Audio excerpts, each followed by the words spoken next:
Thanks for watching Here to Stay TV, powered by Bridge Street. I'm Glenn Hausman at the Global Business Travel Association's annual meeting here in San Diego, and I'm with Jeremy Kressmann, and we've got a great report to talk about, a business travel report by Skift. Show it right there, the Global Business Travel Report. So many things are changing right now, and we went straight to the source. Jeremy, what is the biggest takeaway item when I immediately ask you about the report? I think technology is having such a big impact on business travel, not surprisingly, but as much as people say they want technology, it needs to be implemented in an intelligent way. Well, when you say people want technology, do you mean the operators or the customers? I mean the customers, the business travelers. Yeah, right? I think that makes a lot of sense, because I feel like the hospitality industry got so focused on wanting to deliver technology, they didn't realize people want smart, intuitive technology, not stuff that needs a rule book. Absolutely. I think, technology for technology's sake is a bit of a panacea, right? Right. We need to talk about technology that is actually solving problems for business travelers when they have an issue. Okay, so then where are we in that process of the hospitality industry coming to grips with actually delivering practical technologies that are going to be embraced by the user, as opposed to that force-fed type of technology?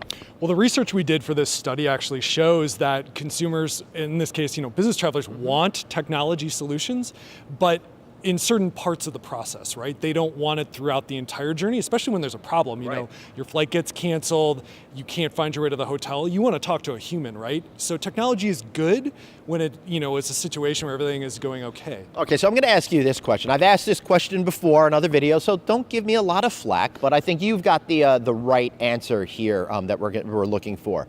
What about that balance of technology? How do we incorporate great customer service that's empowered by technology, but doesn't interfere with creating strong relationships with the customer?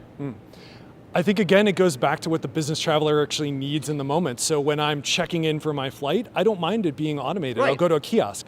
But if my flight gets canceled, I don't want to talk to a chatbot. I want to actually get a human on the phone, right? Right. And that's the key, is like threading that needle and knowing contextually when it's going to be useful. Overall, how far in advance do you think we are in the hospitality industry in terms of embracing technology in the right ways? I think there's been some great strides made. I mean, you look at the embrace of mobile and using that in a way like people already have these devices in their pocket. Don't put a tablet in my room. I think that's been smart, and I think there's still a lot of way to go, though, when you think about personalization and things like that. Yeah, I agree. When it comes to personalization, I think the whole idea of BYOD technology, bring your own device, makes a whole lot of sense, because then we're talking about giving people the tools that they're accustomed to, that they're comfortable with, and I think that'll help drive guest satisfaction more.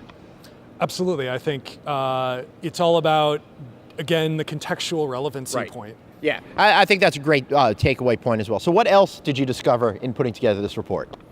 Sharing economy continues to be a big part, or increasingly important part of business travel. Areas like ride sharing, we're seeing not complete ubiquity, but like it's getting close. Airbnb, though, sharing economy for apartment rentals, that's still a little ways off. I think some companies are still figuring out the right balance there, right? And when you say companies, you mean like when it comes to duty of care and placing your employees and staff in those types of facilities? Absolutely. So in this report, we surveyed corporate travel managers to understand how they were implementing some of these policies, and I think some are still having a bit of discomfort with that area. Ride sharing, though, we are seeing that be an area where there's a lot of implementation. Well, ride sharing, it's just so easy, it makes sense, and there's not really that much difference, I think, with the duty of care that you have to worry about. Plus, I found the major suppliers of that technology have made it really easy for business travelers. Lyft is a big sponsor here. I've seen them all over, and every time I use that service on this trip, it's like, do you want to put a business account number? And they've made it very simple in that way. Yeah, well, and I think it's also a consistency issue, right? If I go to an apartment and it doesn't have the necessities that I need to get my work done, or I'm having to check in at midnight and I can't find the key, that's a real problem. So I think shared accommodations is still figuring that out to some extent, although solutions are coming to the market now. Right, and I also recently saw a great report that I did a different show on with Unidays that put out Gen Z information. They said Gen Z is actually geared towards wanting to go back more towards hotels than the sharing economy, although some of that might have to do with the fact that mom and dad are still paying those bills. That's interesting. I haven't heard about that shift back towards hotels, but hotels are really rebranding themselves in interesting ways, becoming community hubs, adding in these sort of communal aspects, which I think contributes to that audience wanting to go to a hotel in a way they wouldn't have in the past. Anything extremely surprising that came out of the research that you did on this project? I think it's consistent with a lot of what we're hearing. So no huge shifts, but business travelers want to do things that make their trips easier. Corporate travel managers still want to save money and care about the business goals. So I think it's about striking that right balance and making things easier for everybody. Excellent. Any final thoughts on the report itself? If you want to download a copy of the report, I'd go to skift.com and you can check it out for yourself. Excellent. Great. Well, thank you so much, Jeremy, for being here. This is really interesting. Be sure to go to skift.com and check out that report for yourselves. For Jeremy and myself, Glenn Hausman, thanks for watching Here to Stay TV, powered by Bridge Street.